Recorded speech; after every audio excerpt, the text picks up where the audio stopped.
Welcome to Season 3 of Little Warriors, the podcast. I'm your host, Rebecca Horan. On episode 3, I'm talking to Dr. Sarah Kelly, who's the co-founder of Herology. We talk about children, being active, happy, active families, our bodies, our physical and mental health, and her brilliant business. And before we start this episode, it's super important to thank Loopy-Loo by Lidl for supporting Little Warriors, the podcast. Loopy-Loo has always been a firm favourite in our household. You can check out the full Loopy-Loo range online, where there is more to value. From delicious organic carrot and herb weaning sticks to organic porridge in a sachet when you're on the go. Of course, affordable changing mats and nappies from newborn right up to size 8, which we are still using overnight. So thanks again to Loopy-Loo by Lidl. So happy on this episode to have Dr. Sarah Kelly, co-founder of Herology, PhD, like so many things behind her, but also she's got quite an interesting journey into this space. And I thought it would be a good one to pick apart, particularly as we're talking about families, children, changing our lifestyle, changing our habits and getting healthy and well. And Sarah, you were telling me, by the way, welcome. Thank you. You were telling me at the start that you were kind of moving into science and in a very kind of heavy sporting, competitive sports field, and you realised very quickly that that wasn't serving you. Yeah, like I ended up in sports science and health in DCU, so it was only on the third year of its course, like the course was only set up, I think in 99, and I did my leaving cert 2001, was looking at all sorts of different courses, had no idea what I wanted to do, was really into sport, like I loved sport, I played basketball in camogie, and I wanted to work in sport. And to the best of my knowledge, physiotherapy was the only course that I thought you could work in sports so full time. So I had physio down, and I remember I was 5 points shy of being in physiotherapy. And I remember still a little bit disappointed, ended up in sports science and health. And I remember the very first day, the staff took us all in little pods. And I would say several people are in each pod had the same experience. They're like, I just fell short of sport physiotherapy and I was in this course. And then they explained what sports science and health was. And I was like, I don't want to be a physio. This is exactly what I wanted to do. So it got me excited very early, but I still had very much elite sport as the end goal in the back of my head. And then throughout my time, I did my work placement with elite athletes. I worked with inter-county football teams. Okay. And I did that for maybe 2 years, kind of on the side on top of my course. And I remember towards the end, maybe the second year, I remember it was the summer's evening, Tuesday night, I was on the side of the pitch watching the inter-county football team play. And I was there as part of the background team. And I was like, I'm missing my training. My basketball for them. So I was playing, at that stage we were in Super League, I think we were Division 1, and I was missing my basketball to be at their training on the sideline. And I was like, no, this is not for me. You were playing basketball like heavy duty, with your now husband. He would not with him, but he was also really good. He was. So that's, I was just saying to you, that's how we met. But so Paddy played for Colester and I played for DCU Mercy. Okay. So when I first came to Dublin, it was just Mercy Coolock. It was Division 1, and then we Where'd you come from? So I'm from Monaghan, Castleblaney. Okay. Yeah. So I ended up then playing for Mercy, and then Mark Ingle was the coach. And then because Mark was coaching me, we brought him in to coach the DCU varsity team. Anyway, we ended up opening up conversations, and then DCU Mercy formed. So Mercy Coolock then played out of DCU, and we became a Super League team. So I was playing for DCU Mercy. Paddy played for the enemies team, Colester. And in 2007, we both ended up in the Super League final down in Limerick, and they won and we won. So we ended up. That's how I met. Okay, so sorry. Before all of this and getting into science and everything that you do, you were super sporty. Like you're really good at basketball. Did you have other sporting? So I played camogie. Yeah. I would have played. Now my friends from bigger counties laugh at me. I played played camogie for Monaghan, so they laugh at that because it wouldn't be known for being very strong. That's amazing. But, our club was quite strong within the county, so I loved it. So Sarah, within your household and within your family, like sport was very much a part of your DNA. It was a part of what you did, your weekends. Were you quite an active house? No, we were. No, no, at all. Not at all. So it was 5 of us. Yeah. So my poor mother, I had her tortured to drop me here, there, and everywhere. So everyone else wasn't. No one else played. No, my sister played a little bit in school basketball, but no, none of them took to it. So you were just passionate about sport. Yeah, I don't know where it came from. And do you feel like it always aided you through hiccups in secondary school or college or life's ups and downs that you always had this for your mental health or this tool? And for a different stage of your life, I think it's important for different reasons. Yes. And when I was in secondary school, like when I hear this thing about like, you know, girls dropping out of sport and the reasons they drop out of sport. So I was lucky. I felt confident in my ability of basketball, so I loved playing it. Yeah. And I played the whole way through school, and I had amazing experiences with basketball through school, but it gave me confidence. So my value didn't come from how I looked or what size I was or anything like that. That's such a key message. Because they say competence breeds confidence, and 100%. that's 100%. If your value is only in other people validating or telling you, well, you're really gorgeous, or you're kind of good at maths, or that boy fancies you, or it's really dangerous and a slippery slope for girls, because I think we can be completely penholed and then we have nothing else. And when you've sport, it's like, well, no matter how the day is gone, or if there's a fight at home, or you constantly have a goal that you're setting yourself. Like, it's so important for our mental health. It is, yeah. And we talk a lot about, I mean, this country is moving more than it ever has before. Look at our running, look at our Winter Olympians. Like, look at what is happening. And it's taken us a while, I think, even to get there. Like, we've incredible cyclists in this country. But I think we still have a long way to go. And I've spoken to some people on this pod in this area, like Carl DeChenu, who runs Playbowl for Kids, about movement in school, movement in kids, how beneficial it is for their mental and physical health. And I still think we have an issue. Yeah. We do. And even like, there's something that the stage I'm at, I have 2 boys and then I have a little girl. So the 2 boys play sport, and she plays as well, but she's only 6, so she's only starting. So she's in senior infants, and the way the school is set up, junior and senior infants is mixed. And then the boys move down to the boys' school, which is where my 2 older boys are. And then the girls stay on in this school. And when they're in junior and senior infants, they wear tracksuits Monday to Friday. And then when the boys leave, they go down to the boys' school. They wear tracksuits Monday to Friday. Whereas the girls, once the boys leave, they go into this mode of pinafores, skirts, little hard pitten shoes for the non-PE days. It's not comfortable, and it's also not it's not conducive to exercise or to movement, to hanging playful. upside down in the playground. The boys, as soon as there's any sort of break, the boys are eating their sandwiches with the football. Do you know, that's the way. But I think that's a cultural thing too. I think it's societal. Like, you see boys and they're always kicking a ball, or they're doing something, they're hanging off something, and there's this expectation: be nice, be quiet, be good for girls. You know, in the nice outfit and standing around, and I just love that feeling of freedom, non-restriction for little girls. I think it's really important, and I don't know how, like, she's only moving in first. It'll be next year that I'll see it. Now, she's excited because she's like, I get to wear a dress. Like, and that's great. It is great. But it's just not conducive to the unstructured play and activity that kind of is the really important stuff. Like, yes, Friday night she'll go here, Tuesday she'll go here, Saturday morning she's GEA.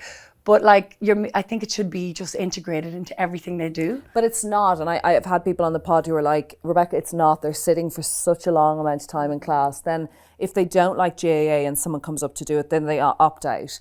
If they don't feel passionate, and there isn't all these lovely options of how to learn hand-eye coordination, ball sports. Actually, are you better at track running? Like, we've only discovered laterally what our girls really love. And like, they don't have to be elite athletes, but moving for me is like, I'm not an incredible athlete, but it's one of the most important parts of my day. If I am not moving or doing some kind of workout, I know I'm miserable. Like, I know I can't sleep well. Funny you asked about my mental health. So I would have found that's where it really served me well as when I was young. And then I went in, like when I went on to move, when I moved to Dublin, I played basketball, and I quit camogie because we moved up to Super League basketball and the commitment is too much.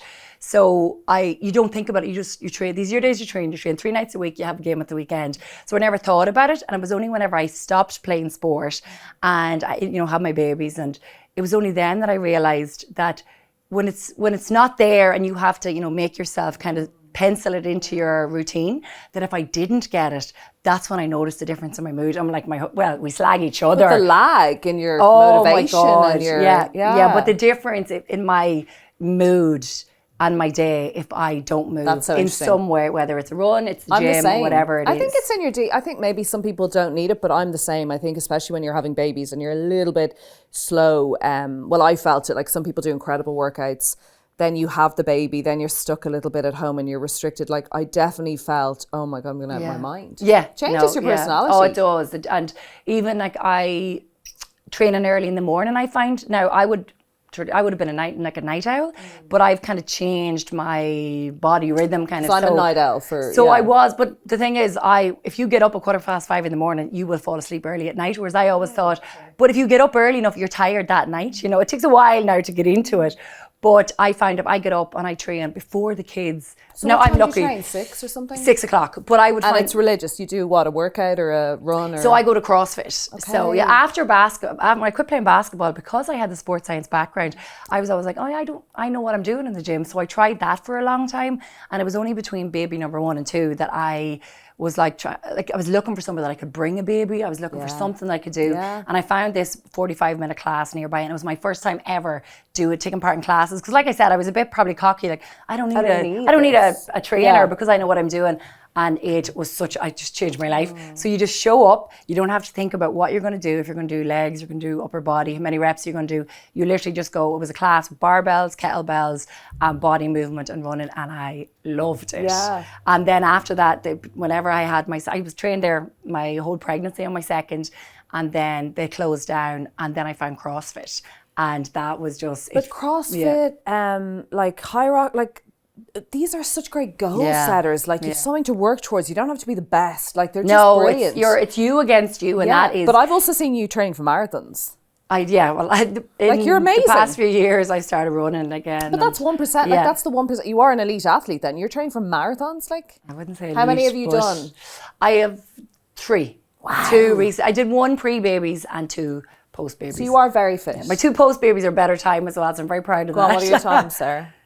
Last year, well, it's far from elite, but it was 3 hours 38. That's amazing. So I know, I was Sorry, delighted. that isn't. I always think anyone that's broken 4, that is amazing. Yeah, and you've 3 children. Okay, you're my inspiration. You're also my inspiration because you've come from this science background. You decided I'm not going to go help a bunch of elite athletes who are just a bunch of Nancy's, and I mean that in a nice way, but like as in all they want is mollycoddling. Yeah. You decided to get into something in this area to help other women. So talk to me about that. Well, even just before, that's probably not the only reason when I said that about being on the sideline. It wasn't just that. It was also that I got exposed to the area of health and preventive health. So I was very lucky. I had a mentor who was very passionate about that, Professor Niall Moyna, and then Dr. Noel McCaffrey runs this program for people who have chronic illness. So it's an exercise program for them. So it basically prevents, maybe if they've had a cardiac event, this is like it's the 4th stage of their cardiac rehab. Oh, you were saying this to me, yeah. Yes, and it prevents maybe having a secondary event. So you're adding years to people's lives. But not only that, you're adding quality to those years. So I remember that was I was like, yes, sport is great and it's something I can do on the side, but this making a difference. So my PhD was in clinical exercise physiology with a very much a focus on cardiovascular health. Wow. So amazing. That is something I'm really... Because there's so many people I know who went in, had shortness of breath, couldn't get up the stairs, thought they'd long COVID and had stents put in because they were literally on the verge of a heart attack. And what you've done is life-changing for people. Whereas elite athletes, they'll always have a huge amount of support. They do. Because loads, and you know what, people they live and breathe sport and they love it. I enjoy it. I think it's amazing and I think you get so much from it. But for me, I got so much more from, so I'm so, even with my family, my friends, my preventive health and helping people sort of adjust their lifestyle now to basically reduce the risk of disease down the line. Well, what could we be doing about it? We've spoken there about moving more. Not everyone's going to be training for marathons. No, not at all. And walking consistently every day, over 10,000 steps, moving, being passionate about things. But what else could we be doing?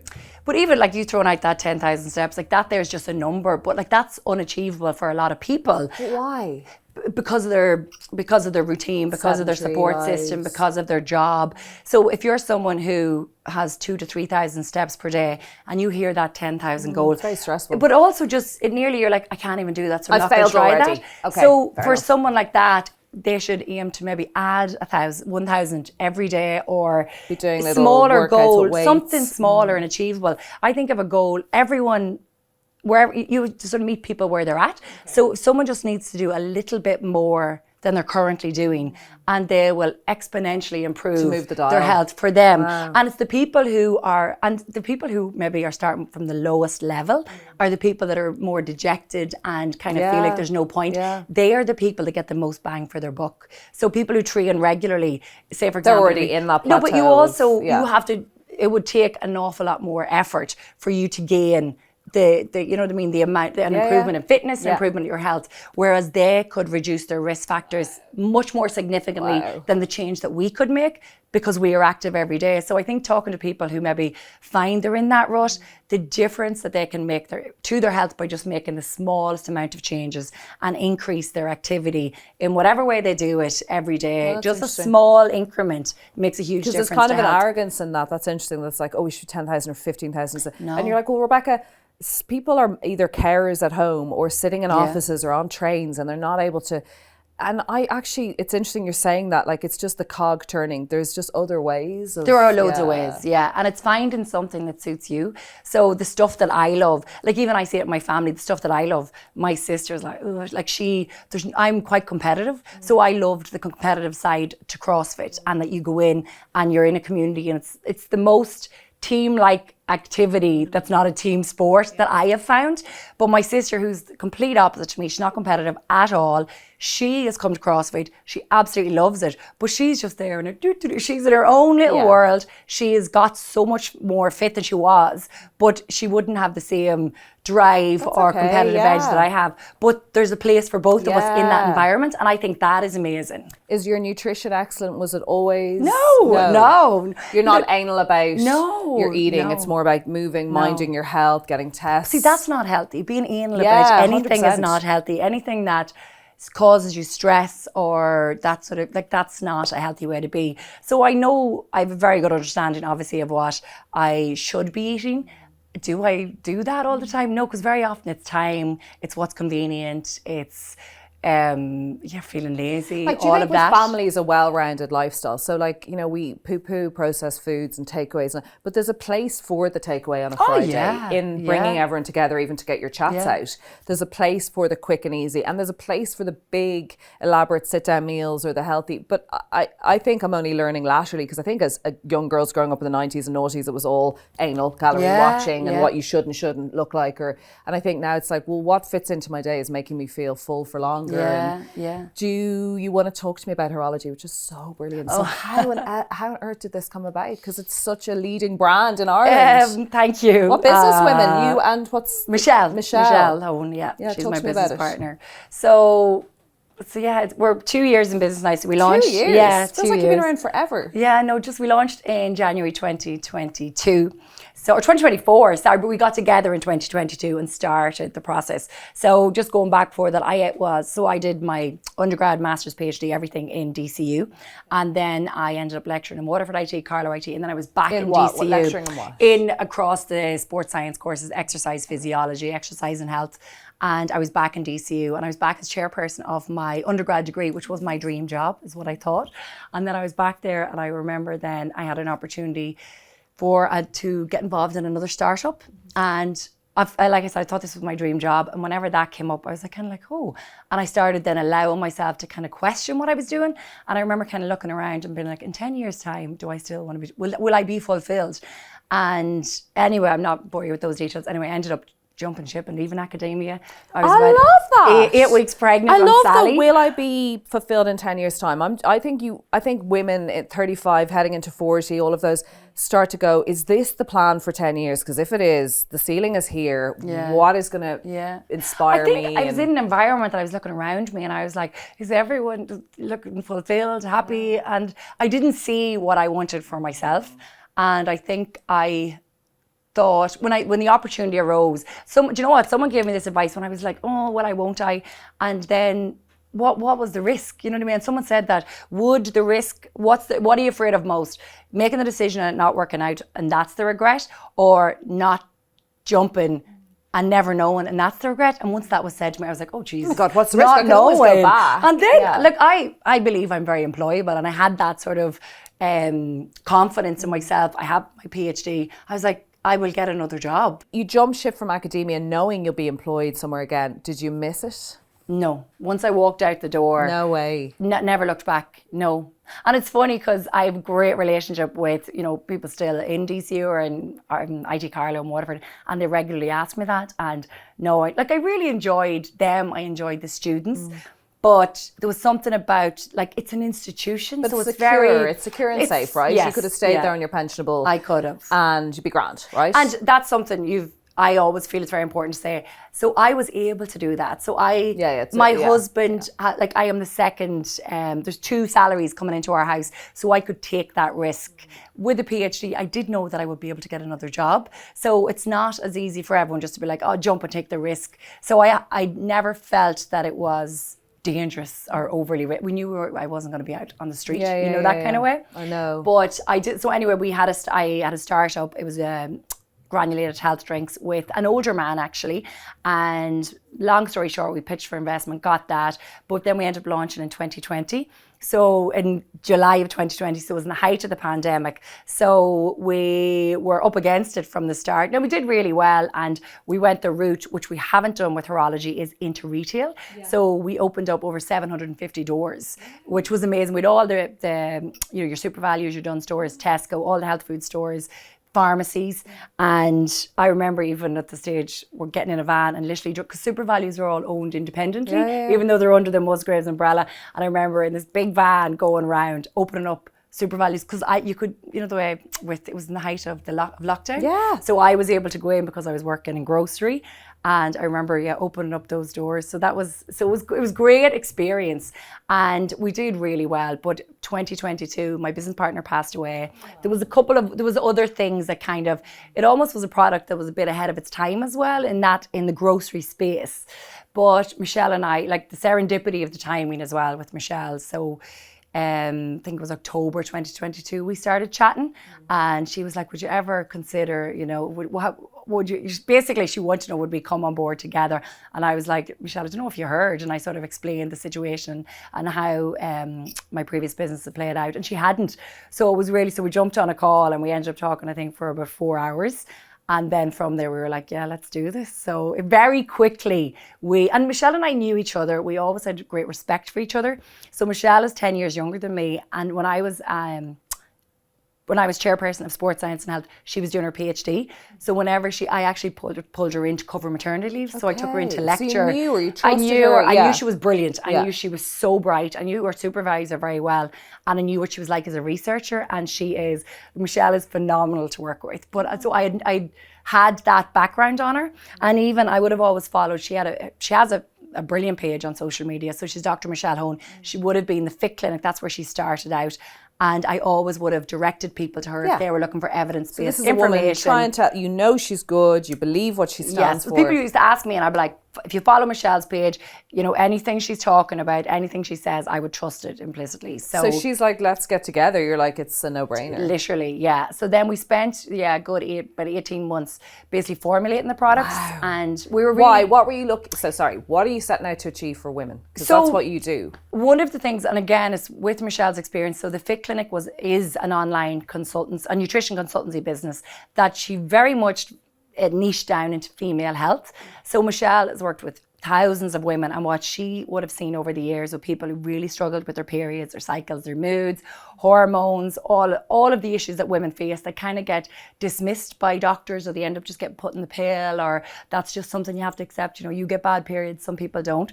So Michelle would have seen firsthand, so she would have been prescribing ingredients in really high dosages in really good forms. For hormone health. So for hormones, for PMS, for just across the board, she would have seen how effective, good, highly bioavailable ingredients and that type of supplementation, the impact that it can have on females, change their lives.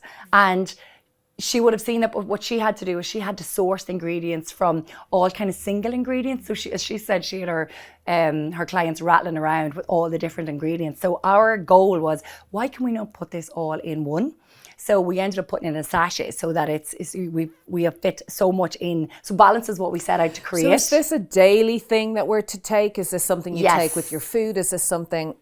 Yeah, it's something you take every day. So balance is what we set out to create.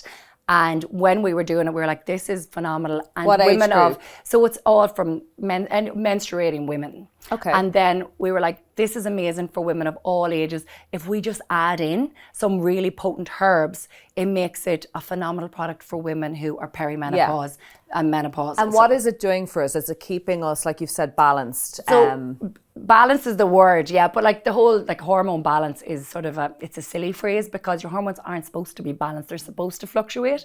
So I suppose it helps regulate them.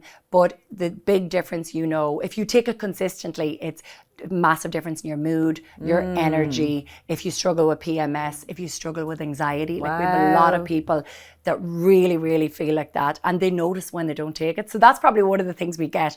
I knew I enjoyed it, I knew I felt a bit more energy, but when they stop taking it, that's when they realize the impact that it had. Are you quite good with your daughter? Like, what age is your daughter? Sally's only 6. Will you be good at talking to her about, okay, you're getting your period and this is what it'll look like and it'll be different for you and it might be longer and, you're worried about PCOS. Like, do you feel that all that you have will change the game for how you raise your kid? Because I feel like we're all approaching it all differently. My boys and girls, they understand, Sally's too young to understand menopause, but she is obsessed with my period. She's obsessed with it. Same with she my loves kids. it. I didn't have a clue about my mum's period. And even I use like a menstrual disc or a menstrual cup, and they are obsessed with this. And it's so funny. But even at one stage, I always remember like Cooper is my middle, and he was in my drawers, and he's like, "What's this?" And he's like, "Yeah, with the cup." And I just say, "Well, that's just explain it." Just literally like, I've said it so often since they're small. They're just like, "Oh yeah, that's her period," or "That's when she bleeds," or it's not disgusting. It's not. Gross, and I think that's dirty. It's the not shame that came from our periods when we were young. And funny, I've often said that to Paddy. Like even Paddy, he's always been amazing about it. I've never been self-conscious of any of that. But I have, like, even I remember one time he made a flippant joke, and it was totally a joke because he's very respectful of everything. But I was like, don't speak like that. Don't ever let a girl, because he was slagging me and he was totally messing, and I know he was, but because he's a daughter, I was like, don't ever make jokes like that, because women are ashamed of their period. They feel dirty. Like even the jokes that were always there about, she's on her rag, or it's that time of the month, or you're in a shitty mood, or it's gross, like the dirty, like it's just like I'm always like to my daughters, is how you guys are here is because I was having my periods, and then our dog was in heat recently and the girls were like, I was like, oh, like poor Tori, let's just give her extra attention. It's hard for her. And even my boy in 5th class, he's coming to the stage where they're having sex talk in school, and I was saying to Paddy, I don't want his first experience of that conversation to be from I don't know who. So I wanted it to come from us, because I was like, how he learns random stuff they say in school. Yeah, exactly. And I was like, how he learns is going to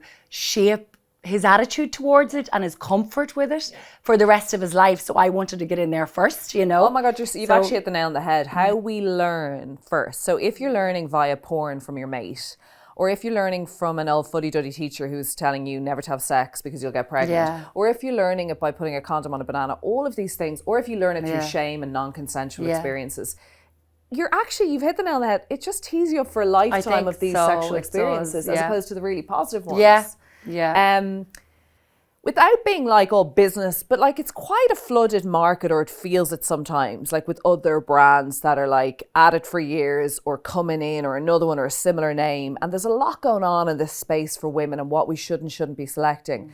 Were you perturbed or put off by that, or were you like, we're going to do us, it's fine? It's that you hit the nail on the head. So Michelle and I have we've always had this kind of mindset, but it was Lynn Hunter. I don't know if you know Lynn, she nailed it. She said, blinkers on and do your bits, and we laugh, because that's exactly our attitude. So Michelle and I have, we both are we're very different in ways, but deep down we have this core self-belief, and we're very similar, and we have like the ultimate belief and faith in what we're doing and why we're doing it. So our thing is we don't even look. So, what's the expression? If you're looking around you or behind you, you're not looking forward. Ignore the noise. We ignore the noise. Yeah. So we know what we want to create and the quality of what we want to create and why we want to create it. So we're after launching our 7th product there.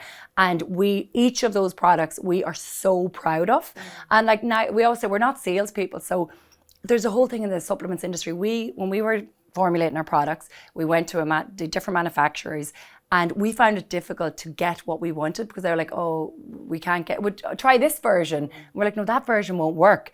But on the pack, it's still magnesium. Yeah, it's so it's because still the your B science vitamins. behind it. So people will still buy it thinking it's that. But Michelle and I, but it won't make a difference to people's lives. So I can't look at my friends and family and call it, people in the gym, or when I'm telling them about our product, if I don't believe it's good, it will change their life, I couldn't sell it. So we're both very much like that. So with regards to the competition or whatever, and I don't mean this in a cocky way, Herology is Herology, and we believe in what we're doing. And anyone who,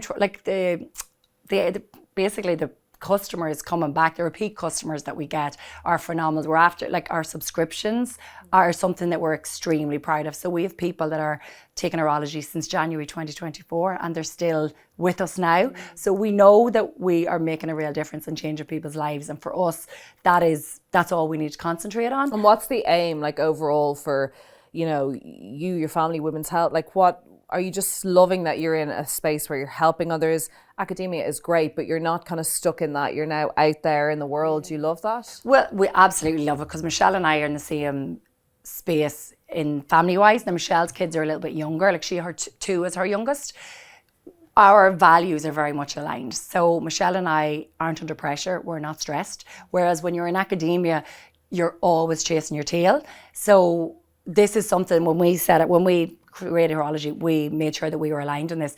Like, the thing that is most important to us is our families, our children, and our health. So I love whenever I ring Michelle. Michelle's like, I'm running to the gym, I'll ring you back. I'm like, deadly, go, brilliant.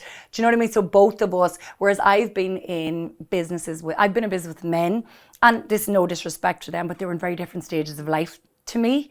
And if I was going into the gym in the middle of the day and they rang me, I'd be like, oh, like I had that feeling. The guilt, I'm not present. Yeah, it's just a different. The school rang. We'll never be on the same, like, it's wonderful to have men in our lives, strong men, and partner with them and, marry them or whatever. But they'll never be in the same lane as us or understand us. Some are, I think. And I think, no, I do. Because even I do. And Michelle and I are very fortunate in that the partners that we have are very much like we always, like, we would be lost without them. Like, they're very much. Oh, no, 100%. They empathise, they sympathise, they support. They're there. They're our champions. But they're never going to go through what we go through, Sarah. Like, they're physically never, they're never going to. Yeah. Like, I was charting, like, the 5 years of my life of making babies, infertility, losing babies, surgeries, stuff. Yeah. And I was thinking, like, it's fine. Like, loads of people go through it, but men don't ever. No, they don't. They don't have as much change, is what I'm trying to say. And menopause Sorry, they as go well, through loads and of everything. shit in other ways, and they really suffer in their health. Yeah. But I'm saying they don't have the changes that we have on repeat, from cyclical to, and that's fine. But it means we're always on a different lane. Yeah, we are. And again, like, when I say that about the men I was in business with, it was more so that they were in a different stage. They had, like, Paddy, because he has small kids and he's very much involved, I believe I would have felt different if I was in business with someone like him.